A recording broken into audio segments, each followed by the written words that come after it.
Em nome do Pai, do Filho e do Espírito Santo. Amém. Ave Maria, cheia de graça, o Senhor é convosco. Bendita sois vós entre as mulheres e bendito é o fruto do vosso ventre, Jesus.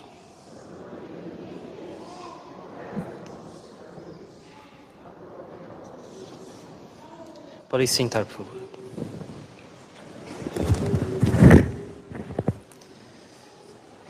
Que cada um de vós saiba possuir o seu vaso em santificação e honra, não na paixão da concupiscência, como os pagãos que não conhecem a Deus.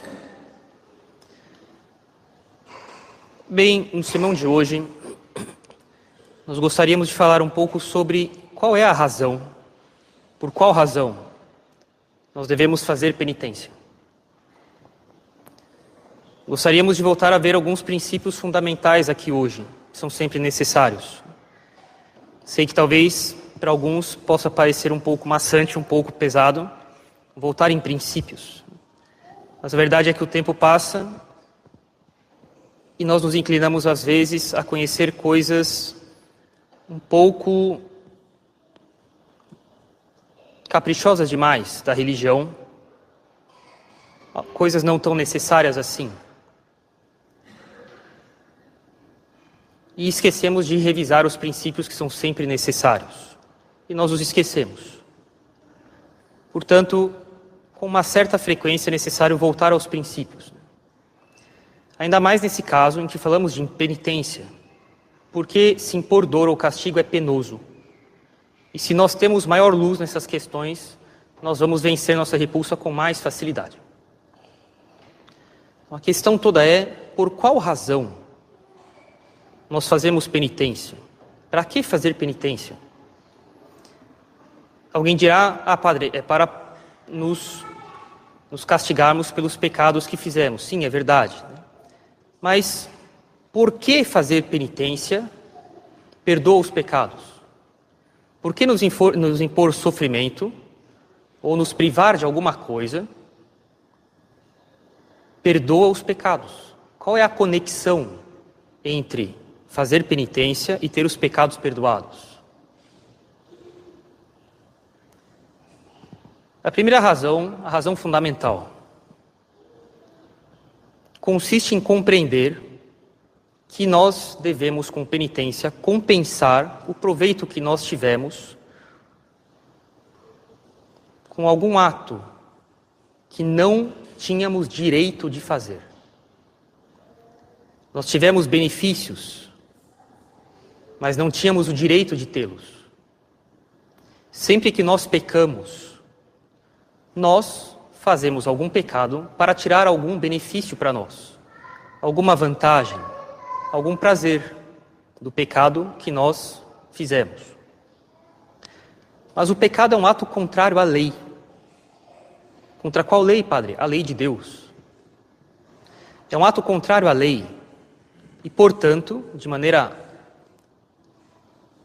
evidentemente clara, sendo contrário à lei de Deus. É um ato injusto, porque é contrário à lei, vai contra a justiça. Portanto, se do pecado, se de um ato injusto, se de um ato ilegal, um ato contra a lei de Deus, era um ato ilegal, eu tirei uma vantagem, um bem. Este bem e esta vantagem que eu obtive são ilegais. Portanto, eu os tive ou eu os tenho sem ter o direito de tê-los. Sem ter tido o direito de tê-los tido. E, portanto, eu não posso continuar tendo esses benefícios e esses bens e essas vantagens.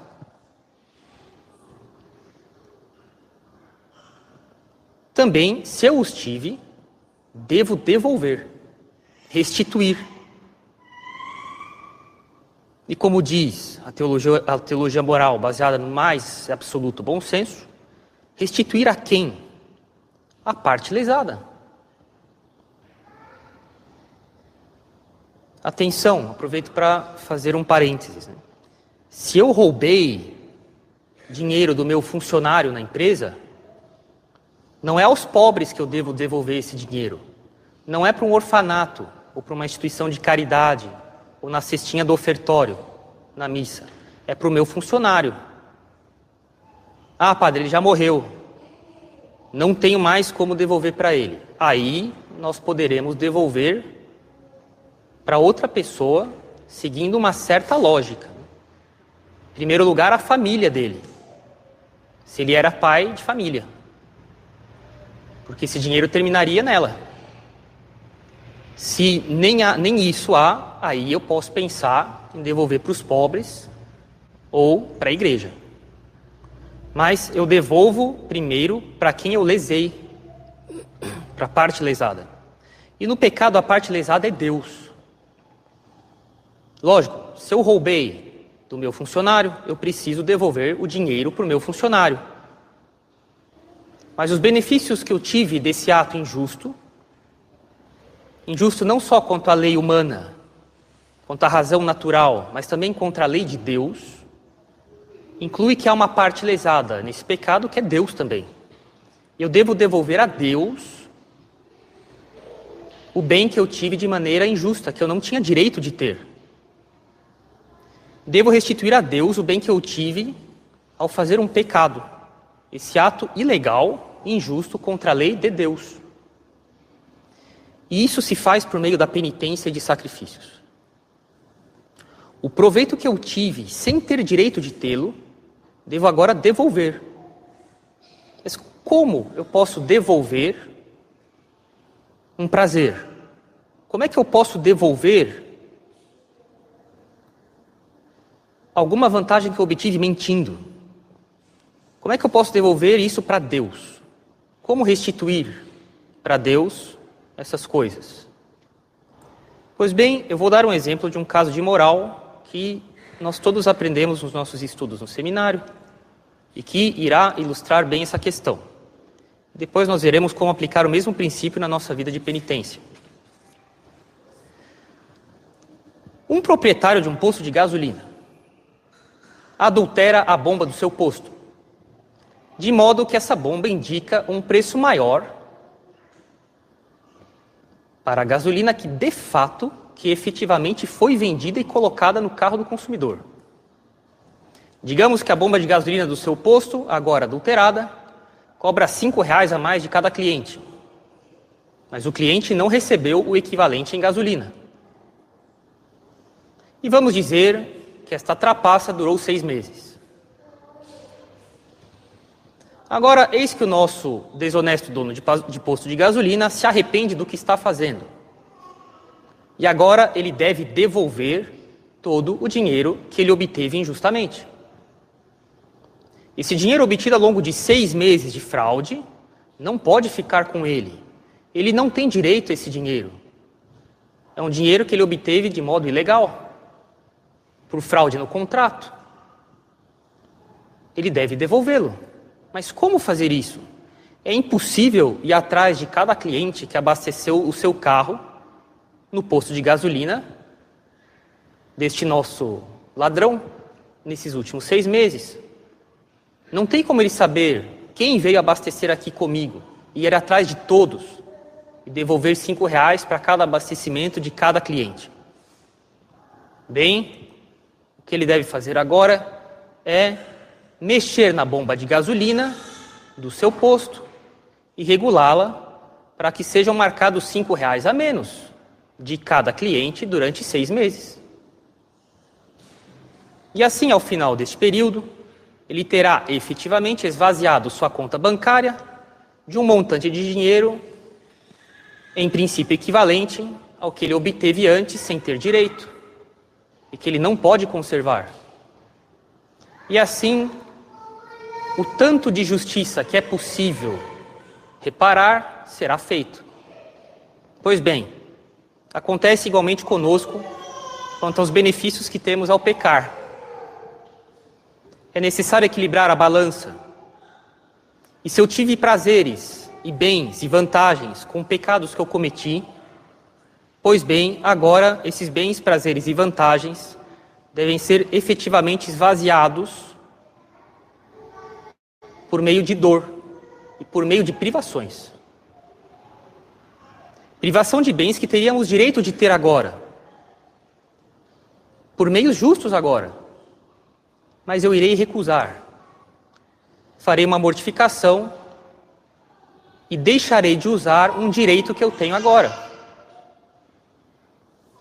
É assim que, por exemplo, Davi, tendo cometido adultério com Betsabé, no final da vida, tendo recebido, na época era permitido pela lei de Deus, depois Jesus Cristo aboliu essas coisas, mas tendo recebido e efetivamente se casado com uma outra concubina, ele não encostou nela, e a Sagrada Escritura não fala mais nada, mas qualquer pessoa de bom senso e todos os comentadores, por uma lógica óbvia, comentam que isso foi para fazer penitência por ter cometido adultério com Betsabé e ter tido um prazer que ele não tinha direito.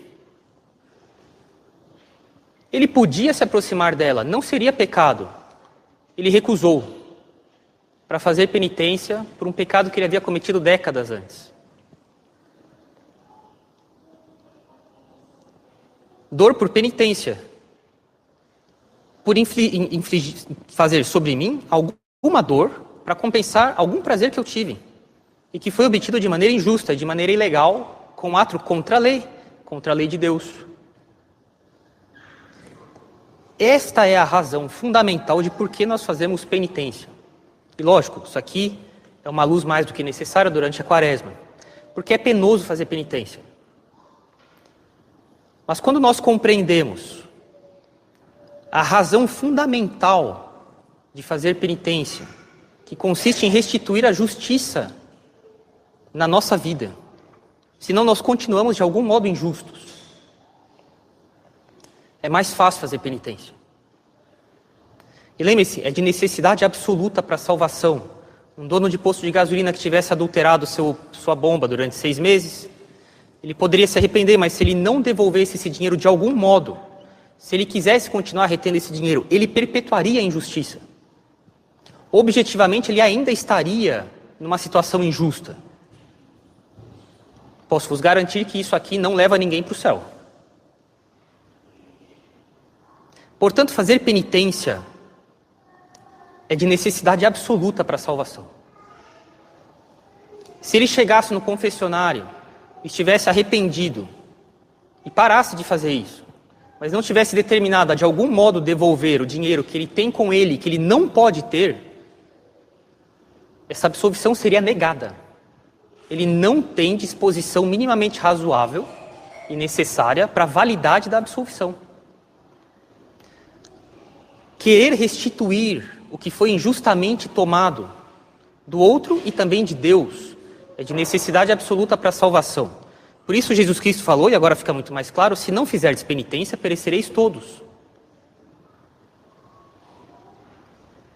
E todos os santos e autores de manuais de vida espiritual são unânimes em dizer que, bem, é verdade que a vida nos impõe sacrifícios e penas, o calor ou o frio, a demora aqui ou lá, os defeitos deste ou daquele, nossas próprias misérias também. Mas aceitá-las passivamente não basta, é necessário ativamente se impor alguma penitência, de maneira voluntária. Por isso não é possível que haja na Igreja Católica uma dispensa total e absoluta a todos os seus membros de alguma penitência. Por isso, ainda que a disciplina de penitência na Igreja tenha sido amenizada nas últimas décadas, e nós poderíamos nos perguntar da conveniência disso e dos frutos disso. Ainda assim, a Igreja não chega a dispensar absolutamente todos os seus fiéis de penitência. Ainda há abstinência de carne em todas as sextas-feiras do ano, menos quando existe uma exceção prevista em direito canônico. Ainda é uma penitência obrigatória, conforme a lei do direito canônico. Ainda existe jejum e abstinência nas quartas-feiras de cinza e sextas-feiras santas. Uma igreja sem penitência é uma igreja que seria incapaz de levar os seus membros à salvação. Se não fizerdes penitência, perecereis todos. É impossível dispensar os fiéis de alguma penitência. Essa é a razão fundamental. Ela é um meio absolutamente necessário para a aquisição do nosso fim último. Do contrário, é uma vida iludida e uma vida que será jogada fora. Existe uma outra razão, não é bem uma razão, é um indício, da necessidade de fazer penitência é de que nas falsas religiões eles também se castigam, eles também fazem penitência, eles também se impõem sofrimentos e privações. O hinduísmo, no budismo, no islamismo, no judaísmo, são falsas religiões, não levarão nunca ninguém para o céu, por elas mesmas. Se alguém se salva nessas religiões, é apesar da religião em que estava.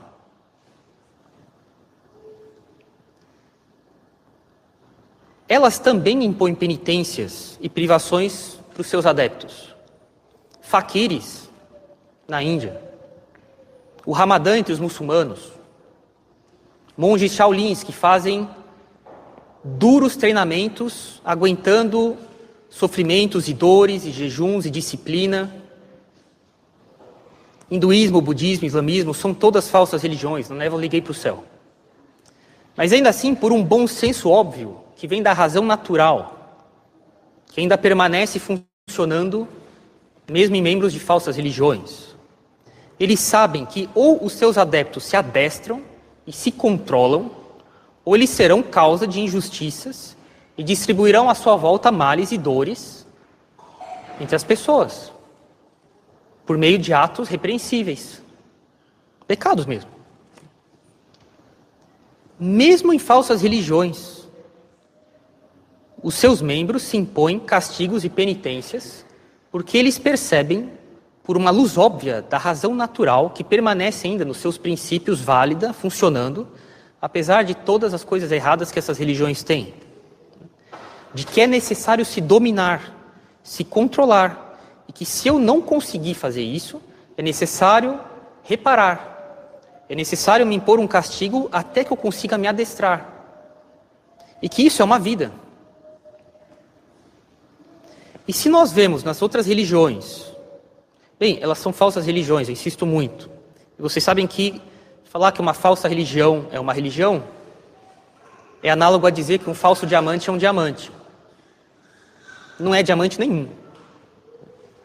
Uma religião de verdade é uma religião que religa, daí vem religião, que religa o homem a Deus. Isso só é possível no catolicismo.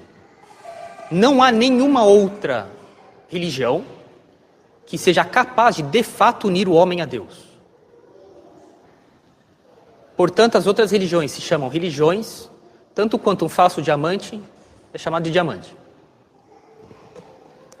Mas ainda assim eles percebem que é necessário se dominar e se controlar, e que se eles escorregarem em alguma coisa é necessário se impor alguma privação e algum castigo até se dominar.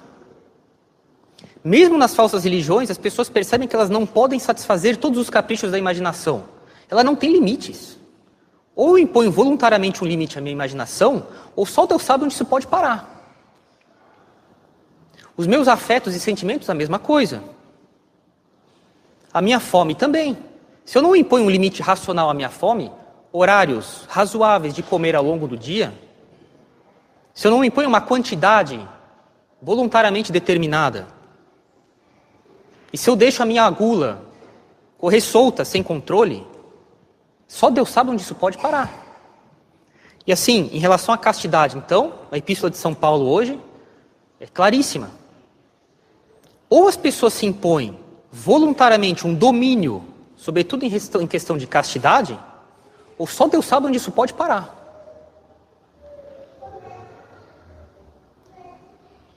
E nós então terminamos com um conselho prático aqui. Fazer penitência, todos nós sabemos, é duro, é difícil, é penoso. Como então começar a fazer penitência? Ou então como melhorar as minhas práticas tíbias, ou alguma negligência que eu tenha em penitência? O primeiro conselho que eu dou é: leiam uma obra de São Luís de Montfort chamada Carta aos Amigos da Cruz. É um livrinho de bolso, fininho, fininho, que se lê em 30 minutos. Talvez em 1 hora, não mais que isso. É um livro revolucionário. ele muda a nossa alma e as disposições que nós temos para fazer penitência. Em meia hora, nós saímos assim com outro estado de espírito em relação a fazer penitência e mortificação. Carta aos Amigos da Cruz de São Luís de Montfort. Fininho, fininho assim, mas muito fino mesmo. Eu acho que tem 40, 50 páginas, um livro de bolso, letras grandes, espaçamento maior que o habitual. É realmente um livrinho que leva as pessoas a se determinarem a fazer penitência. O segundo conselho que eu dou é o seguinte: nós nos impomos penitência e mortificação, nós nos privamos de coisas que teríamos direito agora, porque usamos de coisas que não tínhamos direito antes, para reequilibrar a justiça. Isso vai nos formando. Nós nos damos golpes com penitência e mortificação, como um ferreiro que bate no ferro para ir moldando o ferro, forjando o ferro. Mas nenhum ferreiro seria louco de fazer isso em ferro frio. O ferro iria quebrar. Fazer penitência de maneira indisposta, sem uma boa disposição interior, não dura muito tempo. A pessoa logo percebe que vai quebrar, ela não está bem disposta e ela para. Ou então, se ela não tem bom senso, ela vai até perder o juízo. Falo de casos que eu já vi de pessoas que ficaram psicologicamente desequilibradas, de ter que tomar remédio, porque de maneira assim voluntarista e sem nenhum bom senso, se impunham penitências assim para elas, extremas. Isso não foi nem um pouco frutuoso. Qualquer ferreiro sabe que se ele quer moldar um ferro, se ele quer forjar uma barra de ferro, ele a esquenta. Ele esquenta no fogo. Pois bem, fazer penitência que realmente sirva para nos moldar, para isso é necessário ter fogo de amor por Deus. É o amor por Deus que esquenta a nossa alma e nos torna mais bem dispostos para aguentar sofrimento, para se impor sofrimento e penitência.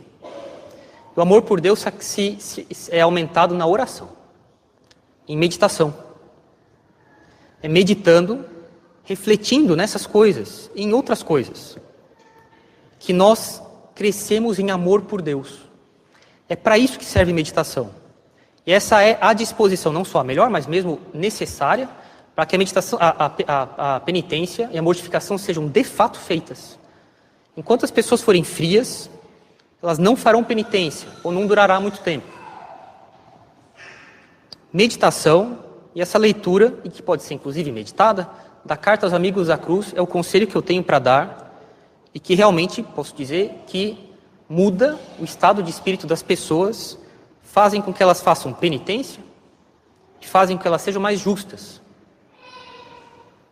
Senão, nós seremos conhecidos, e de fato já somos vistos assim, como uma religião, e isso não é verdade, mas na prática, os católicos abusam. Uma religião que, comparado com as outras, não obriga seus fiéis a se dominar, a se controlar dentro e fora deles. As outras religiões chamam a atenção pelos seus faquires, pelo Ramadã. Quem fala da Quaresma no jornal? Agora começa o Ramadã dos muçulmanos.